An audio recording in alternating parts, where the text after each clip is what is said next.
स्वागत है आपका हेलो किसान में। आपके साथ मैं हूं अंजल सिंह। तो हाजिर हैं आपके मनपसंद कार्यक्रम हेलो किसान, जहां आपको कृषि संबंधी विषयों पर सीधे लाइव जानकारी मिलती है, आपके प्रश्नों के जवाब दिए जाते हैं।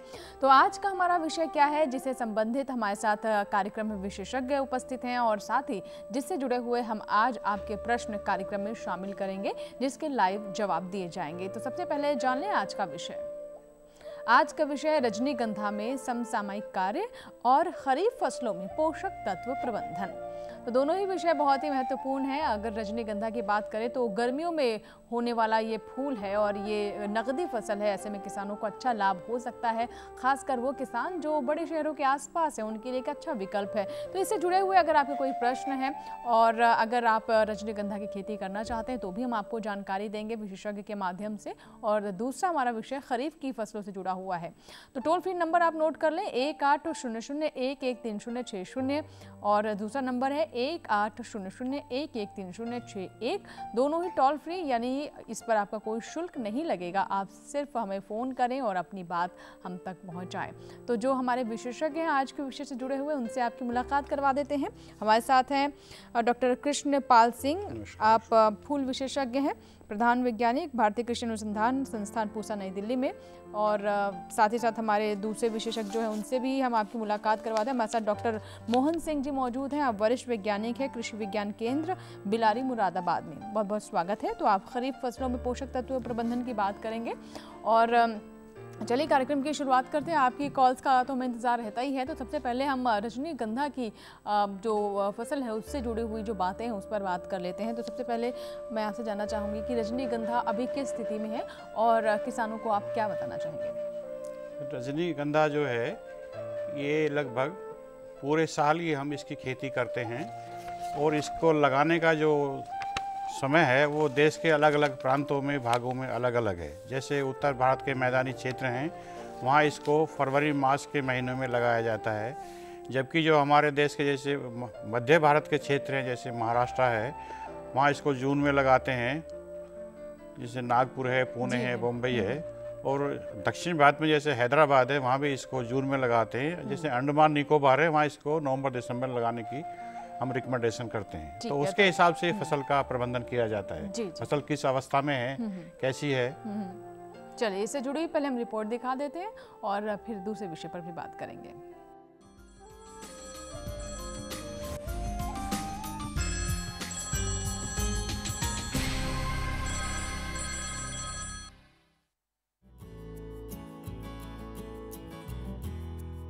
लंबे समय तक सुगंधित और ताज़ा बने रहने के कारण रजनीगंधा के खुले फूलों और कर्तन फूलों का गुलदस्ता बनाने, माला बनाने, फूलदान में रखने और सजाने में बहुत उपयोग होता है।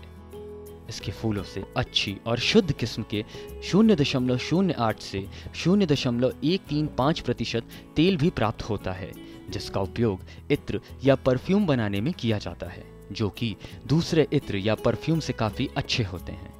इन सभी कारणों से बाजार में इनकी बहुत ज़्यादा मांग होती है। फसल रोपाई के बाद रजनीगंधा की फसल में भी अच्छी फसल लेने के लिए कुछ समसामयिक कार्य की आवश्यकता होती है। जैसे खाद एवं उर्वरक की ज़रूरत जलवायु और मिट्टी पर निर्भर करती है। खाद और उर्वरक का उपयोग प्रयोगशाला की अनुशंसा अनुसार मिट्टी जांच के आधार पर करना चाहिए। सिंचाई जमीन में नमी पौधे के विकास और वृद्धि के साथ साथ फूल के लिए आवश्यक होती है। अंकुरित बल्ब लगाने के लिए खेत में उचित नमी होने पर पौधे अच्छे निकलते हैं, तब सिंचाई की तुरंत आवश्यकता नहीं होती है। पौधे निकलने के बाद अप्रैल से लेकर जून महीने में 7 से 10 दिनों पर सिंचाई करनी चाहिए। वर्षा ऋतु में सिंचाई की कम आवश्यकता होती है। बात करें अगर खरपतवार और रोग कीट नियंत्रण की, तो खरपतवार रजनीगंधा की खेती के लिए बहुत बड़ी समस्या है। पौध लगाने से पहले खेत में डायूरान और एट्राजीन का छिड़काव करके हम खरपतवार नियंत्रण से निजात पा सकते हैं। वहीं बात करें बीमारियों की रोकथाम की, तो रजनीगंधा में मुख्य रूप से 3 तरीके के रोग लगते हैं, जो कि तना सड़न, कली सड़न, ट्यूबरोज, माइल्ड मोजैक जैसी बीमारियां हैं। इन बीमारियों से निजात पाने के लिए यदि वैज्ञानिक सलाह के अनुसार व रोग के अनुरूप दवाओं का छिड़काव करेंगे तो अच्छी फसल की प्राप्ति हो सकती है। यदि इन समसामयिक कार्यों को सही क्रम के अनुसार अपनाया जाए तो अच्छी फसल और मुनाफा भी पाया जा सकता है।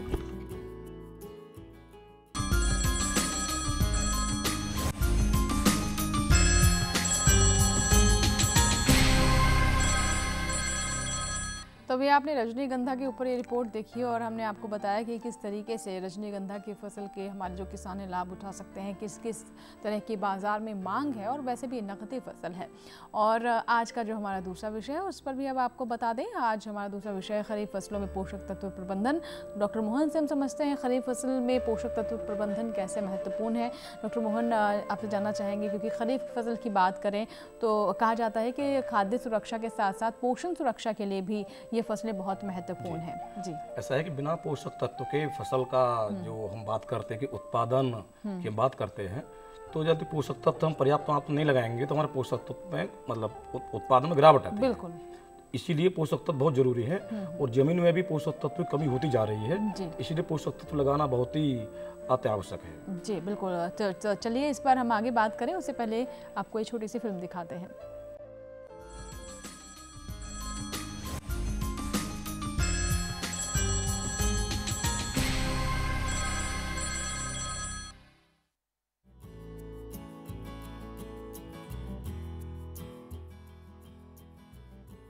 खरीफ फसलों की अधिक पैदावार के लिए एकीकृत पोषक तत्व प्रबंधन एक महत्वपूर्ण उपाय है, जिसमें रासायनिक उर्वरक, सूक्ष्म पोषक तत्व, जैविक उर्वरक, नील हरित शैवाल, गोबर की खाद और हरी खाद इत्यादि का समुचित उपयोग किया जाता है।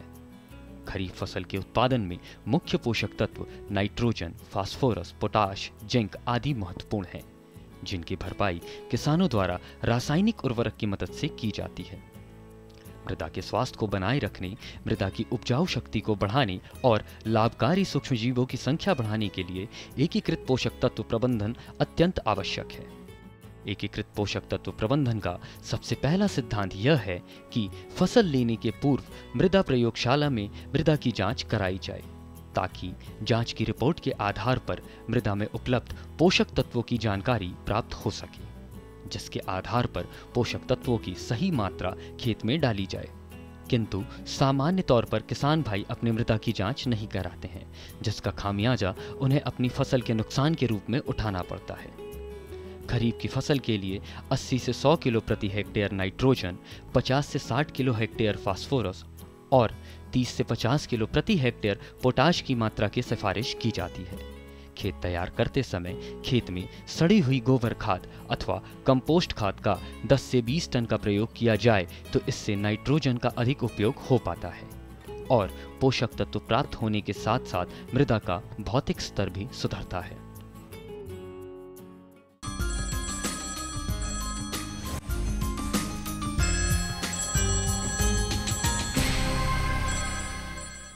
और कार्यक्रम में पहले हमारे कॉलर जुड़ चुके हैं, ये हैं राजस्थान से लोकेश। आइए बात कर लेते हैं। हेलो जी लोकेश जी, क्या मुझे सुन पा रहे हैं आप? हाँ सुन पा रहा है जी, बताइए सवाल क्या है? ये रजनीगंधा की खेती करना चाह रहे हैं, तो इसके बीज कैसे उपलब्ध होंगे और कैसे बुआई होगी, इसकी जानकारी चाहिए। अच्छा, राजस्थान में कौन से जिले से बात कर रहे हैं आप? कोटा जिला राजस्थान। ठीक है, कोटा से बात कर रहे हैं। ठीक है जी, डॉक्टर सिंह क्या बताना चाहिए? लोकेश भाई, मैं आपको सलाह देना चाहता हूं कि आप अपने क्षेत्र में कोटा में रजनीगंधा की खेती सफलतापूर्वक कर सकते हैं, लेकिन जो इस सीजन का जो लगाने का समय था, इसको सलकन से प्रसारित किया जाता है, जिसको बल्ब कहते हैं, वो आपके क्षेत्र में फरवरी और मार्च के महीने में लगाने का उनका उपयुक्त समय है। तो बल्ब तो आपको किसी आसपास के किसानों से या विश्वविद्यालय से मिल जाएंगे, लेकिन आप इसकी जो मैं सलाह दूंगा कि खेती अगले वर्ष शुरू करें।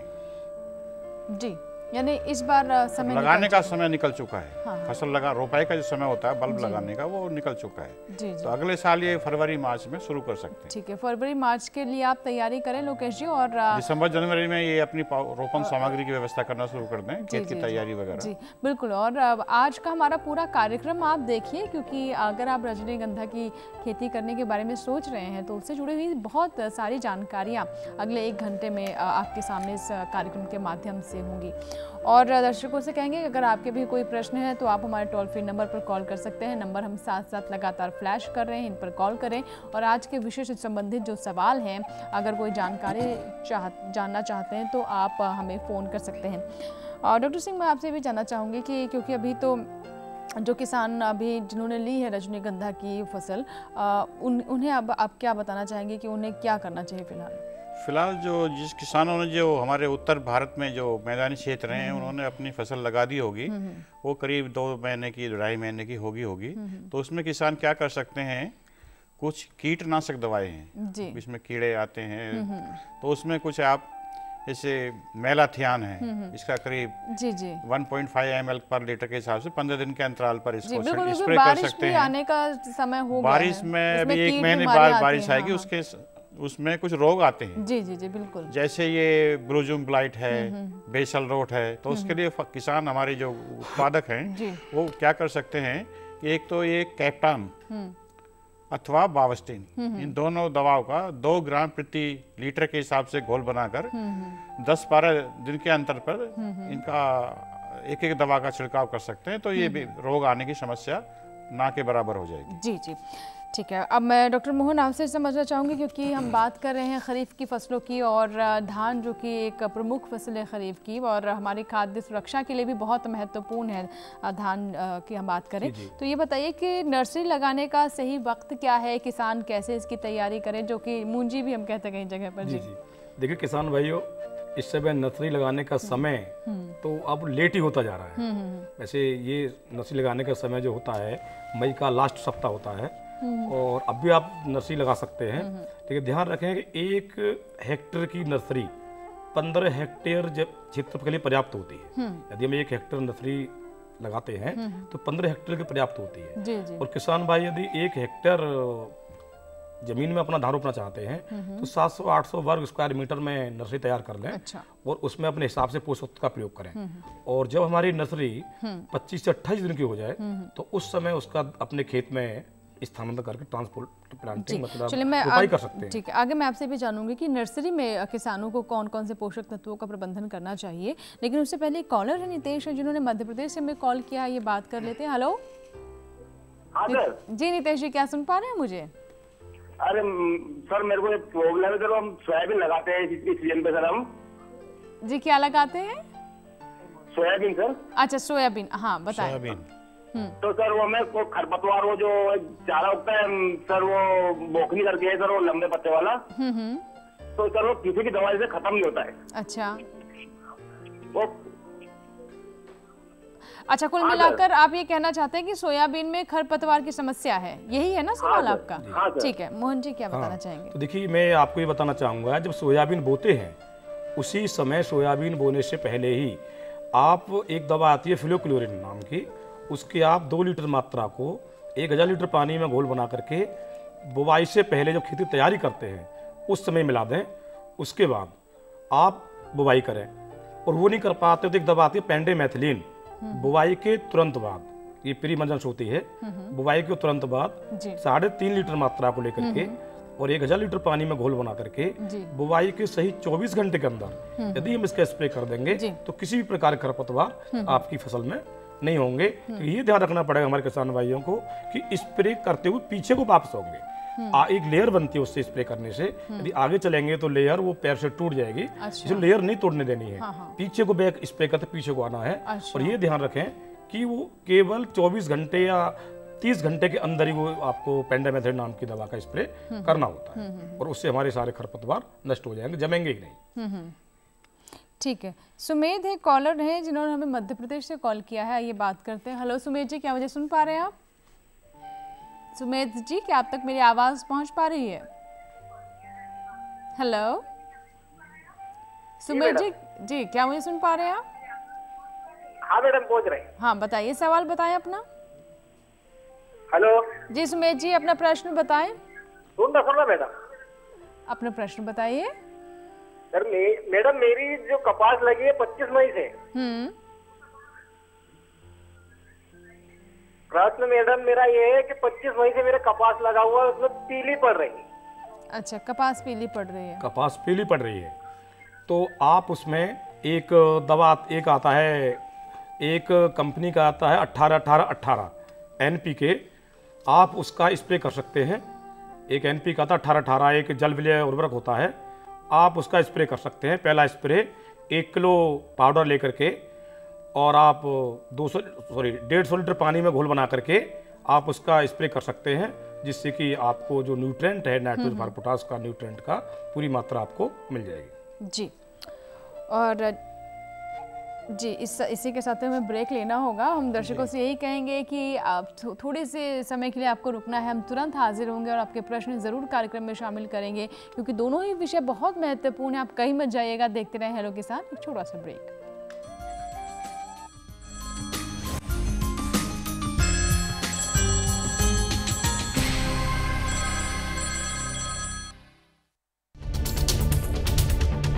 हम आ रहे हैं आपके गांव।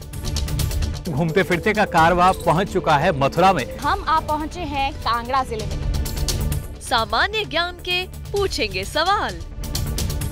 वार्षिक पुष्कर मेला किस राज्य में आयोजित किया जाता है? इनमें से क्या जैविक रूप से नष्ट नहीं होता है? इसके लिए इनके पास 4 ऑप्शंस हैं। देखें घूमते फिरते रविवार सुबह 7:30 पर।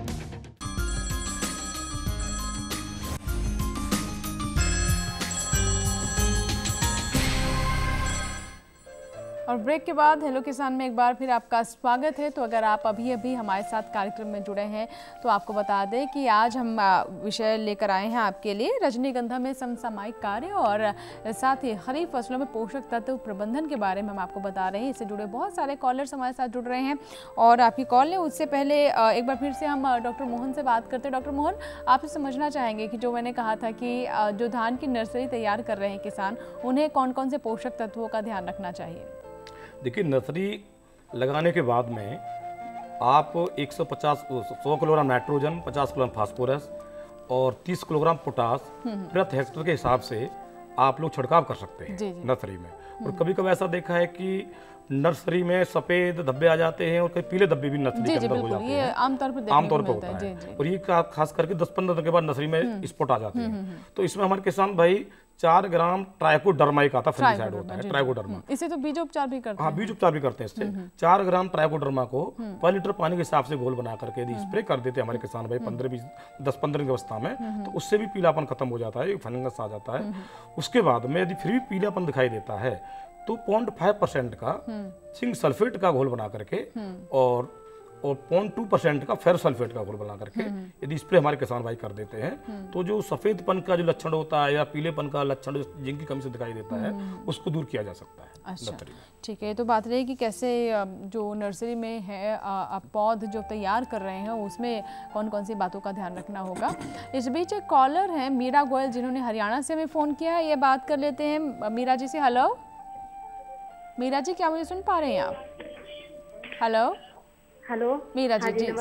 जी नमस्कार, सवाल बताइए। हाँ जी, सुन पा रहे हैं। नमस्कार जी। जी नमस्कार। हेलो नमस्कार मीरा जी, सवाल बताइए।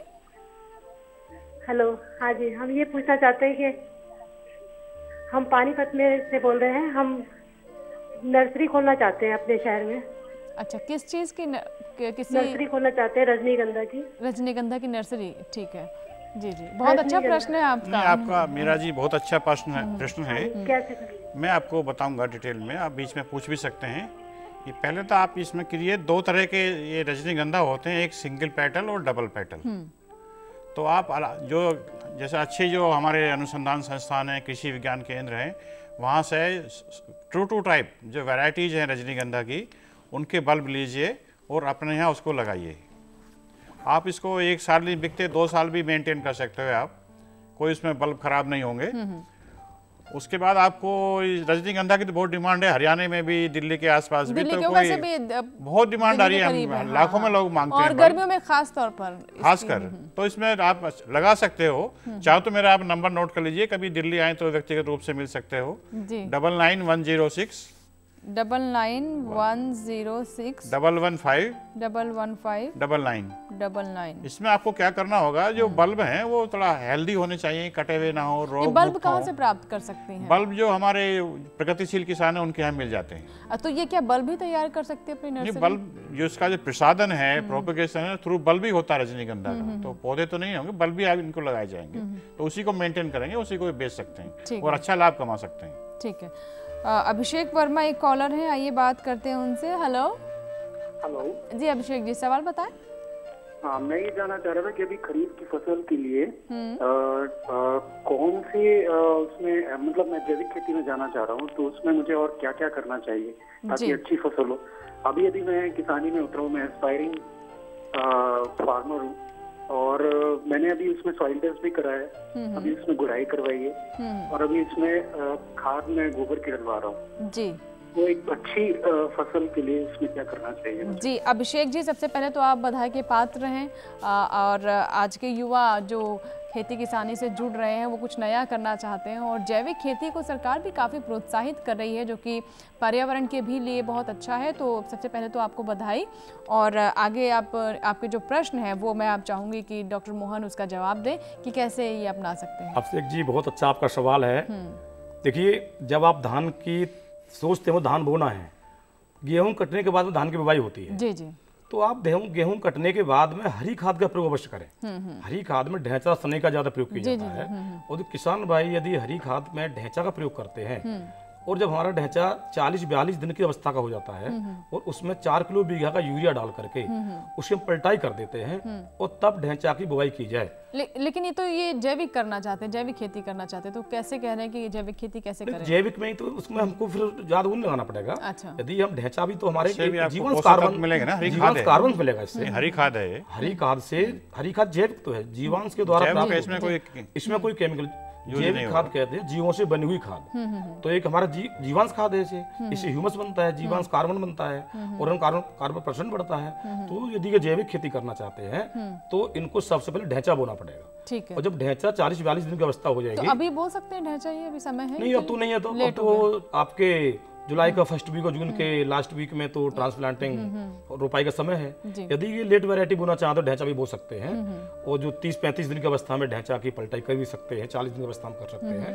तो जिस खेत में ढैंचा की पलटाई करेंगे उसमें ये करीब 3-4 किलो बीघा का यूरिया का छिड़काव कर दें और तब उसकी जुताई पलटाई करा दें। तब देखेंगे तो हमारा जो उत्पादन होगा बहुत अच्छा होगा और जैविक होगा। इसके साथ साथ में जैविक के लिए आप बीज शोधन कर सकते हैं ट्राइकोडर्मा से। ट्राइकोडर्मा बीज शोधन करेंगे तो जो भी कोई हमारे फंगस लगेंगे, कोई फफूंदी होगी जमीन के अंदर, वो नहीं लगेगी, उत्पादन बहुत अच्छा होगा। और अपने धान के खेत में 10-12 टन प्रति हेक्टेयर के हिसाब से सड़ी हुई देसी गोबर की खाद और मिल से प्रेसमट करके मिलता है, प्रेसमट, उसका प्रयोग करें। मैं अमूमन देखता हूँ किसान भाई देसी खाद से बहुत हटते जा रहे हैं, बिल्कुल हटते जा रहे हैं और ऐसा लगता है कि हम देसी खाद बिल्कुल नहीं करते और उत्पादन चाहते हैं। बिना देसी खाद के तो अब कोई उत्पादन होना भी असंभव है और सरकार की भी मंशा ये कि हमारे किसान की आय कैसे दोगुनी हो और कॉस्ट ऑफ कल्टीवेशन कैसे कम आए। जी जी जी। तो उसमें जैविक पर आना पड़ेगा और तो जैविक खेती में हरी खाद करेंगे और आपको ट्राइकोडर्मा, बेवेरिया वैश्याना, इनका हम प्रयोग करेंगे कीट के लिए, तो हमारा उत्पादन ठीक होगा और हमारा कॉस्ट ऑफ कल्टीवेशन भी कम आएगा। जी जी बिल्कुल। तो अभिषेक जी, ये कुछ बातें हैं जिनका आपको ध्यान रखना होगा। और एक और कॉलर जुड़े, नवनाथ जी हैं हमारे साथ फोन लाइन पर महाराष्ट्र से। आइए बात कर लेते हैं जी। नवनाथ जी, बताइए सवाल क्या है? मैम, हम लोग ने गेंदा का खेती की है। गेंदा का खेती की है, उसमें इसका अपना रजनीगंधा का डाल सकते हैं क्या रोप बीच में? अच्छा, आप गेंदे की फसल के साथ रजनीगंधा लेना चाहते हैं? हाँ ठीक है। और उसका कितने दिन में वो ये आएगा? ठीक है। महाराष्ट्र में कौन से जिले से बोल रहे हैं आप? जिले से बात कर रहे हैं आप? रायगढ़ जिला। रायगढ़। भाई साहब ऐसा करो नवनाथ जी, उल्टा करो, रजनीगंधा में गेंदा बोइए आप। रजनीगंधा पहले लगाइए, उसके बीच में चाहे तो एक कतार जो होती है, लाइन होती है, पंक्ति होती है, उसको खाली छोड़ दीजिए, उसमें आप गेंदा लगाइए। उससे फायदा क्या होता है, गेंदे में महाराष्ट्र में भी हमने देखा है कि जो सूत्रकृमि है, रूट नॉट नेमेटोड, ये एक बहुत बड़ी समस्या है। कभी कभी पूरी फसल ही बर्बाद हो जाती है। तो जो गेंदा होता है ये उसको नियंत्रित करता है, जो रूट नॉट नेमेटोड होते हैं, तो इससे दुगना फायदा होगा। गेंदा में तो इतने ज्यादा समस्या नहीं होती। नहीं, इसका जो गुण है ना गेंदे का, इसमें एंटागोनिज इफेक्ट होता है जो नेमेटोड के लिए, तो नेमेटोड अपने आप कंट्रोल हो जाएंगे और आपको 2 फसलों की उपज मिलेगी। जी जी। तो गेंदे में रजनीगंधा नहीं, मगर रजनीगंधा में गेंदा बोना पड़ेगा। तो गेंदा तो इन्होंने लिया हुआ है अभी, तो आगे मतलब ये क्या करें? वार्षिक फसल है ना गेंदे की, तो ये तो साल भर ले सकते हैं। हाँ, तो वहाँ तो जून में लगाने का वक्त होता है इसको, रजनीगंधा का। तो आप रजनीगंधा लगाने की तैयारी कीजिए।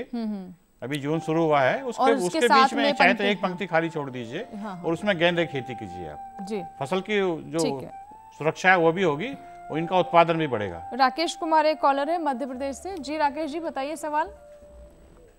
हेलो राकेश जी, क्या मुझे सुन पा रहे हैं आप? सर यूँ बोल रहा हूँ रजनीगंधा का जो अपन खेती करते हैं तो ये बीज कहाँ से मिलता है? ये कहाँ से बोल रहे हैं? कहाँ से बात कर रहे हैं आप? मध्य प्रदेश में? हाँ, मैं मध्य प्रदेश से बोल रहा हूँ। कौन से जिले से? मंदसौर जिले से। मंदसौर। शायद आपके यहाँ एक कृषि महाविद्यालय भी है मंदसौर में, यूनिवर्सिटी विद्यालय का। सर मंदसौर से। अच्छा, तो ऐसा आपको कितना एरिया लगाना है? सर मेरे को 1 एकड़ का लगाना है। 1 एकड़। हाँ, तो इसको आप हमसे संपर्क कीजिए, हम आपको व्यवस्था करा देंगे इसके जो बल्ब है। कोई 1 एकड़ को ज्यादा नहीं, 2 बोरों में ट्रेन में भर के ले जाइए, कोई दिक्कत नहीं। कहाँ संपर्क करें? दिल्ली के आसपास हमसे बात कर लीजिए, हमको व्यवस्था करा देंगे। जो किसान है उनके, मेरा मोबाइल नंबर मैंने बताया है। जी, नंबर लिख लीजिए सर का आप एक बार फिर से। मैं इनको जो किसान है उनसे बता दूंगा उनका नंबर, ये सीधे उनसे बात कर। नंबर लिख लीजिए आप ये। हाँ सर, हाँ मैडम। हाँ, नंबर लिखिए 99 10 हाँ सर 611 हाँ 599। हाँ, मेरे संपर्क कर लीजिए, मैं आपको व्यवस्था करा दूंगा। तो आप सर से सीधा बात कर सकते हैं।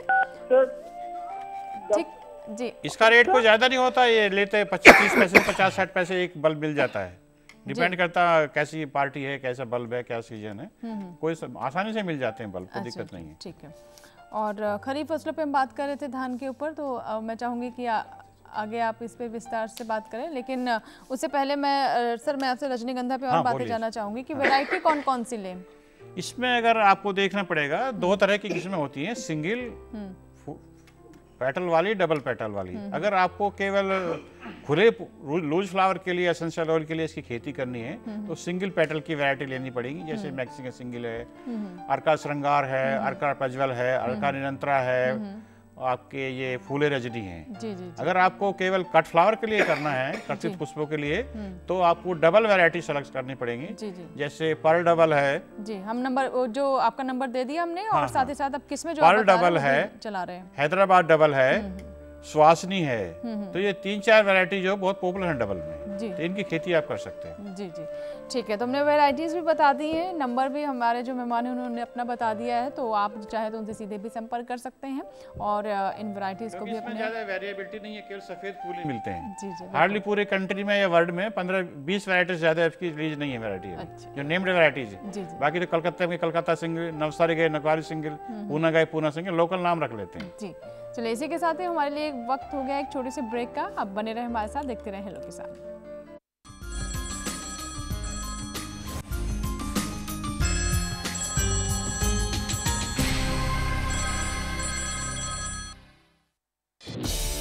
किसानों से होंगे सवाल, देंगे सटीक जवाब, तो जीतेंगे किसान कप।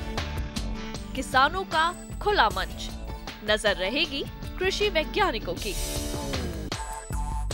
देखिए किसान प्रश्न मंच, गुरुवार रात 10 बजे।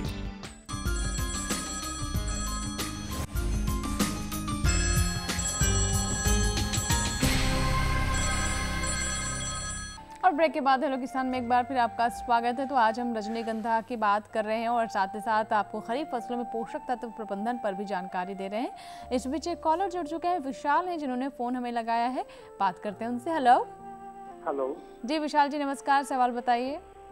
हाँ जी, मैं एक्चुअली खरीफ की फसल के लिए पूछ रहा था आपसे। जी, क्या पूछना चाहते हैं? अभी इसमें मैं ढैंचा लगा सकता हूँ क्या इस टाइम पे? ढैंचा लगाना चाहते हैं, अच्छा ठीक है। अभी मोहन जी, हाँ जी, बहुत अच्छा सवाल है। ढैंचा भी लगा सकते हैं, क्योंकि ढैंचा लगाने का समय तो खत्म हो रहा है, लेकिन फिर भी ढैंचा लगा सकते हैं। ढैंचा में कोई दिक्कत नहीं। ढैंचा लगाने के बाद में आप ये ध्यान रखें कि 30-35 दिन बाद उसकी पलटाई कर दीजिए और 5-6 किलो यूरिया पर बीघा के हिसाब से अवश्य उसमें छिड़काव कर दीजिए। और उसके बाद में तब आप अपनी फसल की रोपाई करिए। ढैंचा लगाने का समय है, लेकिन ये ध्यान रखें ढैंचा लगाते समय आप बीज में राजूवम कल्चर, एक कल्चर आता है राजूवम कल्चर, 10 किलो बीज में आप 200 ग्राम का पैकेट अवश्य लगा दें तो बहुत अच्छा हमारा होगा। और ढैंचे के अंदर जो भी ग्रंथियां बनती है, जो हमारे नाइट्रोजन को फिक्सन करने के लिए बहुत अच्छी होती है, इसलिए आप ढैंचा अभी बो सकते हैं, कोई दिक्कत नहीं। जी मैं थोड़ा ऐड करना चाहूँगा। ढैंचा ये अभी भी बो सकते हैं। अगर मान लिया फूलों की दूसरी किस्में हैं, जैसे गेंदा है, ग्लेडुलस है, हमारे उत्तर भारत में सितंबर में लगाते हैं, अक्टूबर में, तो उसके लिए ढैंचा अभी भी बोया जा सकता है, बिल्कुल कोई दिक्कत जी। और इसको अच्छा रहेगा, भूमि की उर्वरा शक्ति बढ़ेगी, इससे अच्छी फसल होगी। जी डॉक्टर मोहन, आपसे मैं समझना चाहूंगी क्योंकि भी आपने कल्चर की बात की, तो कौन कौन से कल्चर का प्रयोग हमारे किसानों को करना चाहिए? देखिए खरीफ फसलों में, खरीफ में काफ़ी फसल बोई जाती है, पल्स क्रॉप बोई जाती है, मूंग बोई जाती है, अरहर बोई जाती है, उड़द भी बोया जाता है।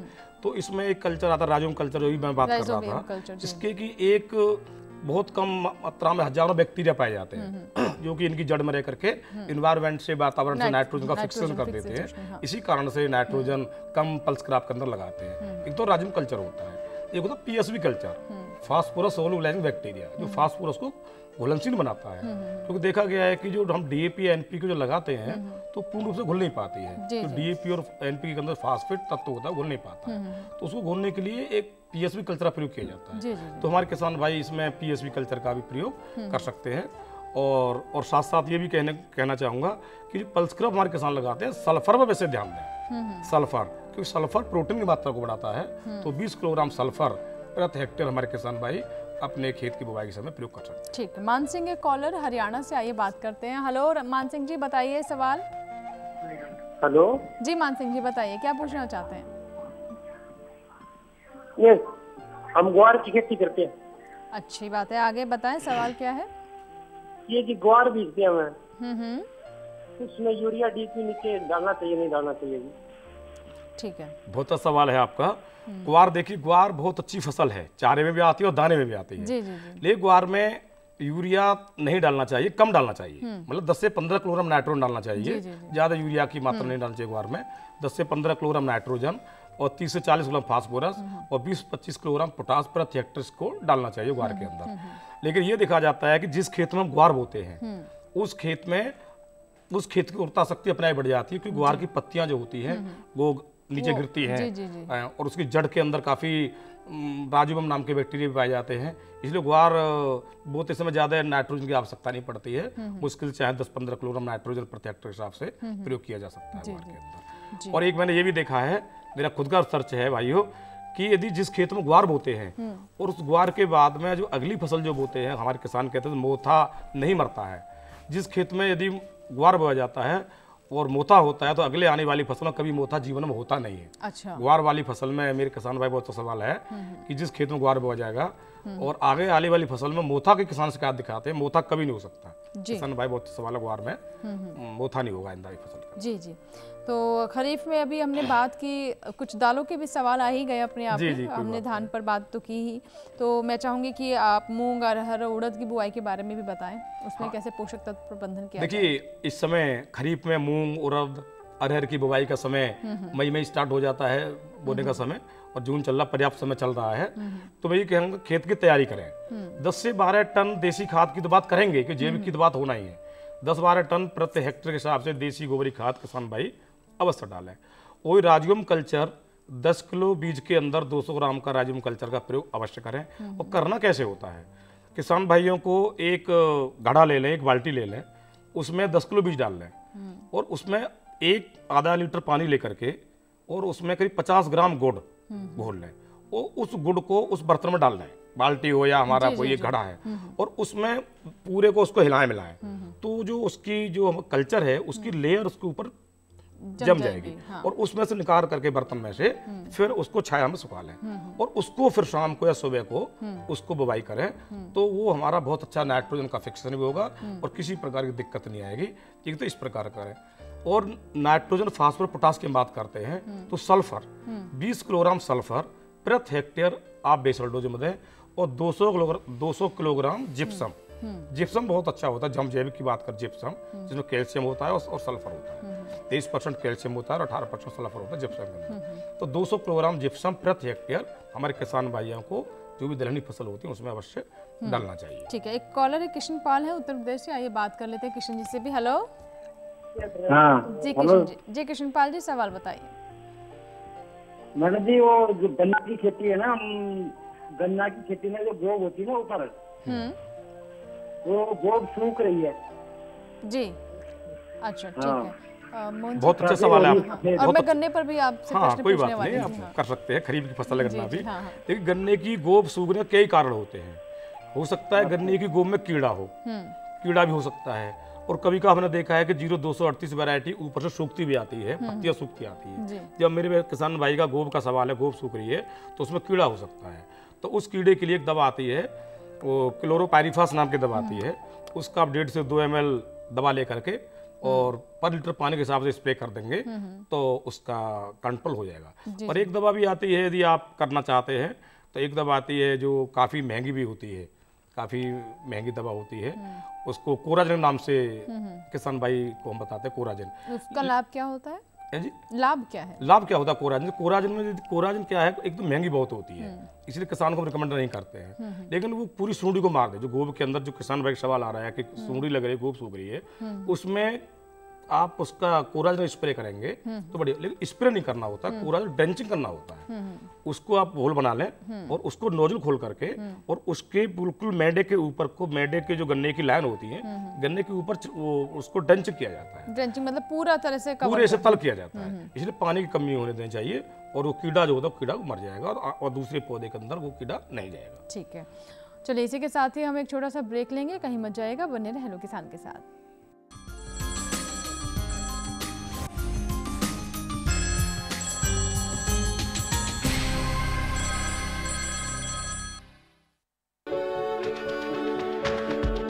सुंदर रूप रंग आकार दें, स्वप्न करें साकार।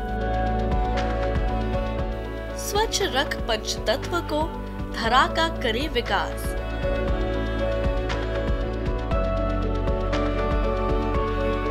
देखिए प्रकृति की ओर, हर गुरुवार सुबह 9:30 पर।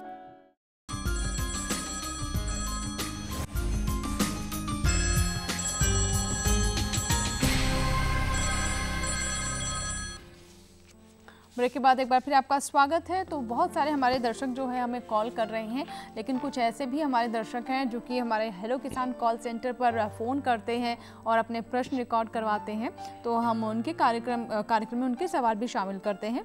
और ऐसे ही एक दर्शक हैं राजेंद्र, जिन्होंने मध्य प्रदेश से हमें ये सवाल भेजा है और इनका कहना है कि जो भी फसल लगाते हैं ख़राब हो जाती है और हमारी मिट्टी में कौन कौन से पोषक तत्वों की कमी हो सकती है जिसके चलते ये समस्या आती है, तो वो पोषक तत्व प्रबंधन कैसे करें? देखिए, मिट्टी में जो बात समस्या बता रहे हैं कि बीमारी आती है, उकटा लगता है, तो मिट्टी का शोधन बहुत जरूरी होता है। जी जी जी, मतलब सॉइल ट्रीटमेंट, तो भूमि का शोधन बहुत जरूरी होता है। जब रासायनिक केमिकल, इसी हम देसी की बात करते हैं, हम यदि जैविक की बात करते हैं तो ट्राइकोडर्मा एक आता है, ट्राइकोडर्मा से हम भूमि का शोधन कर सकते हैं। जैसे आप मान के चलिए 5 किलो ट्राइकोडर्मा ले लीजिए, 100 किलो गोबर की सड़ी हुई खाद ले लीजिए, जो अच्छी सड़ी हुई होती है, केंचुआ खाद है, सड़ी कंपोस्ट खाद, उसको लेकर के किसी छायादार स्थान पर फैला दीजिए।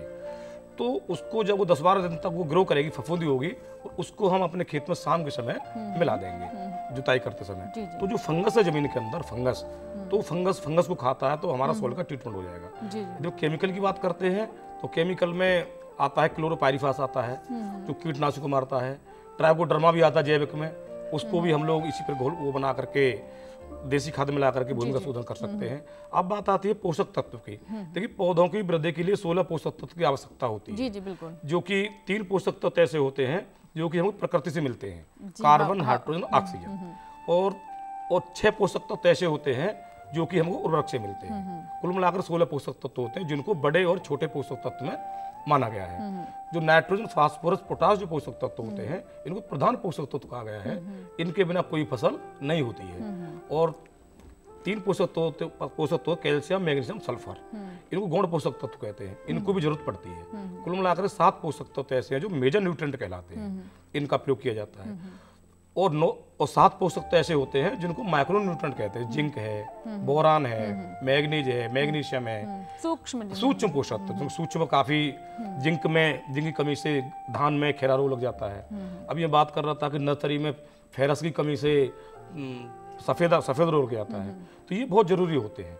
तो इसलिए मिट्टी की जांच के आधार पर पूरे फसल का जो प्रबंधन होता है, मिट्टी की जांच के आधार पर करना उचित रहता है। तो किसान भाई अपने डिस्ट्रिक्ट लेवल पर कृषि विज्ञान केंद्र के माध्यम से और जहाँ भी नज़दीकी ब्लॉक स्तरीय जो प्रयोगशाला होती हैं, मिट्टी की जांच के आधार पर ही पोषक तत्व का प्रबंधन करें तो लाभदायक रहता है और इसका खर्चा भी कम होता है। ठीक है। जगमोहन एक और दर्शक बिहार से हेलो किसान कॉल सेंटर के हमारे दर्शक हैं जिन्होंने प्रश्न पर रिकॉर्ड करवाया है और मैं चाहूंगी कि हमारे दोनों विशेषज्ञ जो हैं इसका जवाब दें। हालांकि आप तो काफ़ी कुछ इसे कवर भी कर चुके हैं। जैविक तरीके से पोषक तत्व प्रबंधन कैसे करें, पहले मैं आपसे जानना चाहूंगी, फिर फूलों में भी जाना। देखिए, मैं अभी भी बता चुका हूँ, जैविक वही पहले तो हरी खाद का प्रयोग पहली बात आ रही है और सबसे बात यही है जैविक का मतलब देसी खाद का प्रयोग 10-12 टन रसायनों का इस्तेमाल ना करें, रसायन का प्रयोग नहीं करना चाहिए। अभी पूरे भारत के अंदर सिक्किम को पूरा जैविक कर दिया गया, सिक्किम को पूरा जैविक कर दिया, वहाँ के सारे किसान जैविक की बात करते हैं। तो मैं तो किसान ये कहना चाहूंगा कि आप पूरे प्रधान को ना कर सके जैविक तो अपने खाने लायक तो जैविक कर लें, कम से कम अपने खाने लायक जैविक कर लें। तो उसमें जैविक की बात आती है, सॉइल ट्रीटमेंट करें ट्राइकोडर्मा से, बेवेरिया वेस्टियाना से, ठीक है। हरी खाद का प्रयोग करें, देसी खाद का प्रयोग करें। देसी खाद अवश्य डालें प्रत्येक फसल में बुवाई के समय, तैयारी के समय देसी खाद 10-12 टन सड़ी हुई गोबर की खाद अवश्य डालें। सड़ी हुई डालें, हुई नहीं कूड़ी रोड पर पड़ी रहती है, वो नहीं, सड़ी हुई कच्ची ना डालें, कच्ची डालने से तो और बीमारियां हो जाएंगी, दीमक लगती है, काफी दीमक लगती है, काफी समस्या आती है। इसलिए देसी खाद के बिना फसल अच्छी नहीं होती है, जीवांश कार्बन नहीं बनता है। और जो हम लोग वैसी बात करते हैं न्यूट्रेंट लगाते हैं, तो खेत के अंदर जीवांश कार्बन होता है और हम देसी खाद का प्रयोग करते हैं तो न्यूट्रेंट भी पूर्ण अवस्था में घुल जाते हैं, अवेलेबल हो जाते हैं, जो कि पौधों जड़ों को पर्याप्त मात्रा मिल जाती है। ठीक है। एक कॉलर है संदीप मध्य प्रदेश से, उनसे मैं बात करती हूँ, फिर मैं सर आपसे भी जानना चाहूँगी कि जैविक तरीके से पोषक तत्व प्रबंधन कैसे करें फूलों में, और रजनीगंधा की आज हम बात कर रहे हैं। तो संदीप है हमारे दर्शक मध्य प्रदेश से। हेलो जी मैडम। जी संदीप जी, सवाल बताएं।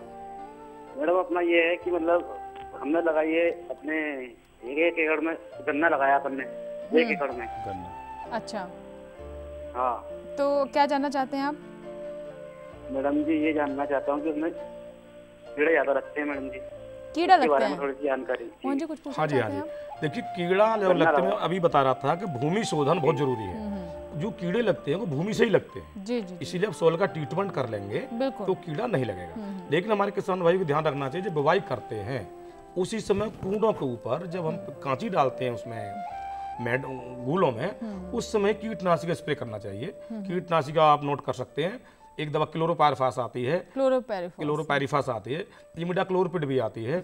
उसमें आप 2-1.5 ml दवा पर लीटर के हिसाब से घोल बना करके आप कांचियों पर स्प्रे कर सकते हैं, तो जो भी कीड़ा लगेगा वो आएगा नहीं, ठीक है।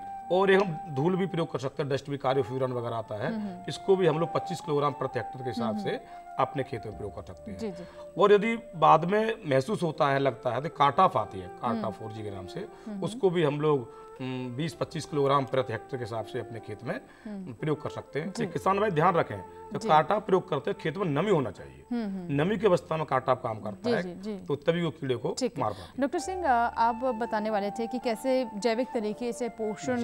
मैं आपको बताना चाहता हूँ, जैसे इसमें जो रजनीगंधा है, रूट नोट नेमेटोड एक भयंकर समस्या है। सूत्रकृमि जिसे रूट, जिसको मूल ग्रंथ सूत्रकृमि कहते हैं। इसके लिए अलग रसायन भी उपलब्ध हैं हमारे, लेकिन जैसे इसका अगर हम जैविक नियंत्रण करें, जैसे हमारी ये नीम की खली है, आसानी से मिल जाती है, या पोंगमिया खली है, इसको आप 10% जो इसका घोल होता है, करीब 10 किलो खली और 100 लीटर पानी में करीब 12 घंटे आप भिगो कर रखिए, इसका घोल बन जाएगा।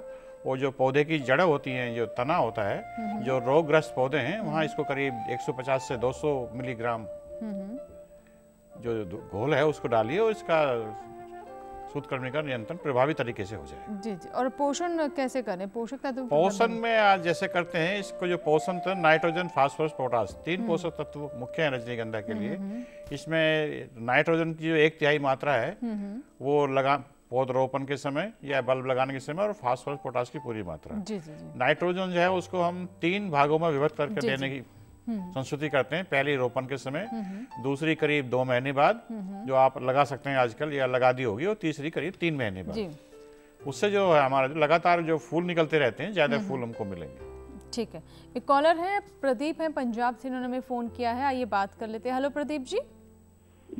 प्रदीप जी, क्या मुझे सुन पा रहे हैं? जी मैं सुन पा रहा हूँ जी, सवाल बताइए। मैं आपसे हेलो, नमस्कार जी, बात पूरी कीजिए अपनी। मैं आपसे पूछना चाहता हूँ कि ट्राइकोडर्मा और एजेक्टोबैक्टर को खरीफ फसलों में कैसे यूज करना है? ठीक है डॉक्टर मोहन। हाँ जी। देखिए, खड़ी फसलों में एजोटोबैक्टर और ट्राइकोडर्मा का स्प्रे आप कर सकते हैं। 4 ग्राम दवा ले लीजिए आप, 4 ग्राम ट्राइकोडर्मा, और पर लीटर पानी के हिसाब से आप घोल बना लीजिए और खड़ी फसलों पर नोजल खोल करके, ज़्यादा स्प्रे से नहीं करना है क्योंकि उसके अंदर बैक्टीरिया होते हैं, उसको थोड़ा सा नोजल खोल कर स्प्रे कर सकते हैं। और एजोटोबैक्टर को स्प्रे के बजाय आप देसी सड़ी हुई गोबर की खाद में मिला लें और उनका आप ऐसे सीधा बखेर दें उसको। एजोटोबैक्टर को आप देसी सड़ी हुई गोबर की खाद में मिला करके आप बखेर दें और ट्राइकोडर्मा का आप स्प्रे कर सकते हैं। जी बिल्कुल। और अगर आपके और भी कोई प्रश्न है तो आप हमें कॉल कीजिए अभी भी, क्योंकि समय बाकी है और हमारी कोशिश यही रहती है कि हम ज़्यादा से ज़्यादा जो सवाल हैं उन्हें कार्यक्रम में शामिल करें, आपको उनके बारे में बताएं। और आपके कॉल्स तो हम लेंगे, लेकिन हम जो विषय होता है उससे जुड़ी हुई महत्वपूर्ण बातें जो हैं वो भी हम चर्चा के ज़रिए आप तक पहुँचाते हैं। तो ऐसे में सूरज एक कॉलर जुड़ चुके हैं हमारे साथ फ़ोन लाइन पर उत्तर प्रदेश से। जी सूरज जी, सवाल बताएं। हेलो सूरज जी, क्या मुझे सुन पा रहे हैं? जी सुन पा रहे हैं। हाँ, सवाल बताइए। हमारा ये सवाल है कि खरीफ फसलों को प्रबंधन कैसे किया जाए, कैसे बचाव किया जाए। जी चलिए, लगता है आपने टेलीविज़न देर से खोला है क्योंकि आज हमने सारे कार्यक्रम में बात ही यही की, लेकिन कोई बात नहीं। अब मुख्य बिंदु जो है वो आपके लिए फिर से हम दोहरा देते हैं। जी जी मैम, थोड़ा मैंने देर से खोला था। जी कोई बात नहीं। इनका सवाल था कि पोषक तत्व प्रबंधन पर खरीफ फसलों में कैसे करें। देखिए, मैं आपको दोबारा बताना चाह रहा हूँ कि मिट्टी के अंदर जांच के आधार पर ही पोषक तत्व का प्रयोग करें। आप लोग अपने मिट्टी की जांच करा लें और उसके आधार पर ही पोषक तत्व प्रयोग करें।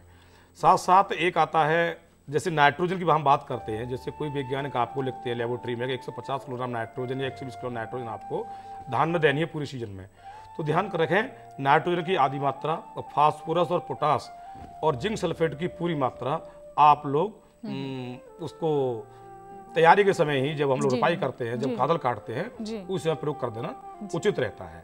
और बाकी जो नाइट्रोजन की मात्रा बचती है, शेष 2/3 मात्रा बचती है, उसको फूल आने से पहले, मतलब एक तो कल्ले बनते समय और शेष मात्रा को आप लोग फूल आने से पहले लगा सकते हैं। जी रविंद्र है कॉलर उत्तर प्रदेश से, आइए बात करते हैं। हेलो जी रविंद्र जी, क्या मुझे सुन पा रहे हैं आप? हाँ बराबर सुन पा रहा हूँ जी। नमस्कार जी नमस्कार, सवाल बताएं। टेलीविजन की आवाज कम कर दे पहले। जी टीवी की आवाज कम कर दीजिए रविंद्र जी पहले। जी जी सर, मेरे यहाँ मतलब जो बाजरा की फसल है इस समय जी, मेरा यहाँ बाजरा लगा हुआ है, उस समय जो फूल चढ़ रहा है बाजरा पे जी, तो जब हम उसमें पानी लगा रहे हैं तो उसके ऊपर सफेद सफेद सा जम गया है। अच्छा, पूरे खेत में। ठीक है। देखिए पानी, मैं जानना चाह रहा हूँ कि मतलब इससे फसल कुछ कमजोर सी हो रही है। देखिए पानी की जरूरत तो हो, आप तो ही पानी लगाएं। सब मतलब वो का है सब। जी रविंद्र जी, अब आप जवाब सुन लीजिए। देखिए पानी की, आप कहाँ से बोल रहे हैं? उत्तर प्रदेश से। उत्तर प्रदेश से। ठीक है, पानी की आवश्यकता हो तभी पानी लगाएं, क्योंकि बाजरे की फसल में ज्यादा पानी की आवश्यकता नहीं होती है। तो ऐसा कोई, अब यदि फूल चढ़ रहा है तो उस समय यदि खेत में नमी है तो पानी लगाने की कोशिश ना करें। फूल चढ़ते वक्त तो वैसे भी पानी वैसे नहीं लगाया जाता है। हम लोग बताते हैं कभी फूल जब चढ़ता है तो वैसे पानी नहीं लगाना चाहिए। यदि खेत में नमी है तो आप पानी ना लगाएं तो आपका फायदा रहेगा। जी बिल्कुल। और मैं अब आगे मैं बात करना चाहूँगी आपसे सर कि ये बताइए कि हमारे जो किसान हैं जो रजनीगंधा की फसल अगली लेने की सोच रहे हैं, तो ये बताइए कि इससे कैसे अच्छे भाव उन्हें मिले, और तुड़ाई के वक्त भी जो जिन किसानों ने फसल ली है जब इसको बाजार में ले जाए तो उस वक्त क्या क्या बातें ध्यान में? इसमें मैडम ऐसा है तो जो जैसे ये कट फ्लावर के लिए जो स्पाइक काटते हैं उसको सही इस अवस्था जो होती है फूल काटने की, उस पर उसको कटाई की जाए। करीब जब नीचे से एक या दो जोड़ा जो फूल होते हैं, जैसे हम दिखा रहे हैं, आप बता पाएंगे? हाँ, ऐसे नीचे के एक या दो जोड़, नीचे के एक या दो जोड़े होते हैं ना, वो पूरे खिल जाएं, तब उस नीचे से जमीन से करीब 3-4 इंच जगह छोड़ के वो तेज चाकू या सिकेचे से काटना चाहिए और इमीडिएटली पानी में रखते जाइए उनको। जड़ जो मतलब जहाँ से काटा जो 3-4 इंच ऊपर जमीन से तने से, तब उसको लगाइए और बाजार में ठीक ठाक पैकिंग करके भेजिए। जी जी। अगर आप लूज फ्लावर के लिए करते हैं तो जो खिलने की अवस्था होती है फूल की, उससे जब मैच्योर होते हैं परिपक्व, तब उसको तोड़ना चाहिए और ठीक ठाक पैकिंग करके पॉलीथीन में, चाहे 300 जो गेज की पैकिंग आती है विदाउट एनी कोई छेद वगैरह ना करके, उसमें आप बाजार ले जा सकते हैं अगर ये कपड़े में या तो नमी अखबार में डाल के या किसी चीज में नमी करके थोड़ा अखबार में देखा मैं ज्यादातर। हाँ, करके ये कपड़ा भी आता है मार्ग। इसके अलावा एक दो चीजें और बताना चाहूंगा कि समय बहुत कम बचा है। पहले इसका जो नियंत्रण है ना, बहुत सुरक्षा, आजकल गर्मी बहुत ज्यादा हो रही है।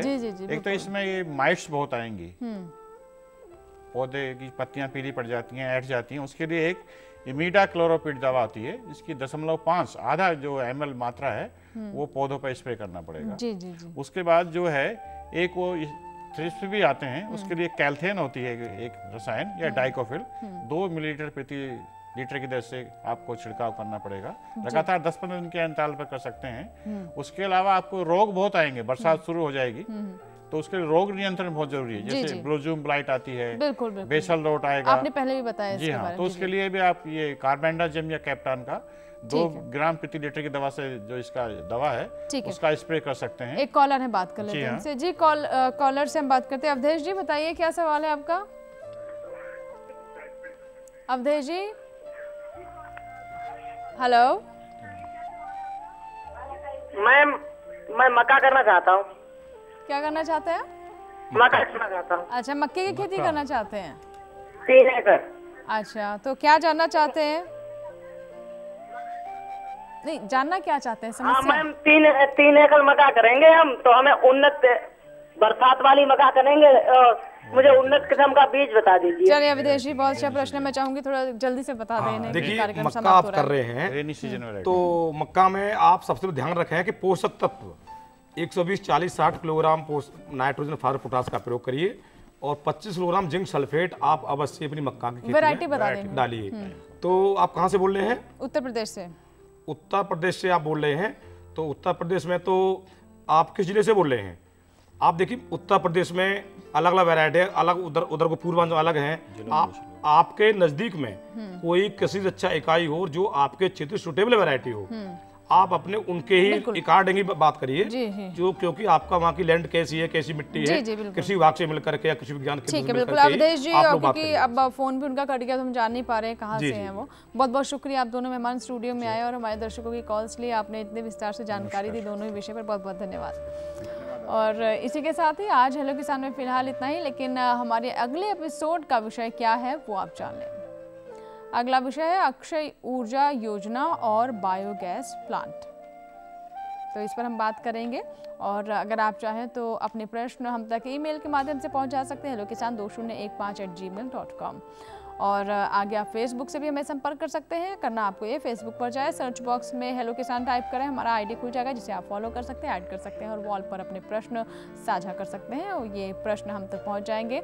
और एक और आपको हम ऑप्शन दे देते हैं, आप हेलो किसान कॉल सेंटर पर भी कॉल कर सकते हैं। इस कार्यक्रम के बाद भी ये नंबर आपके लिए चालू रहेगा, 1800-113060। सोमवार से शनिवार सुबह 6 से रात 10 बजे के दौरान आप इस पर कॉल करें, अपने प्रश्न रिकॉर्ड कराएं जिन्हें हम कार्यक्रम में शामिल करेंगे। और जाते जाते अब आपको बता देते हैं, शनिवार का हेलो किसान के बाद जब हम शनिवार को हाजिर होते हैं तो आपके लिए स्वस्थ किसान लेकर के आते हैं। और स्वस्थ किसान का हमारा विषय है थैलेसीमिया यानी रक्त रोग के कारण लक्षण और बचाव। तो स्वस्थ किसान में कल इसी वक्त हम आपके सामने हाजिर होंगे इस विषय के साथ, हमारे साथ विशेषज्ञ होंगे और आपकी कॉल्स भी लेंगे। दीजिए इजाजत, लेकिन आप बने रहे दूरदर्शन किसान के साथ। नमस्कार।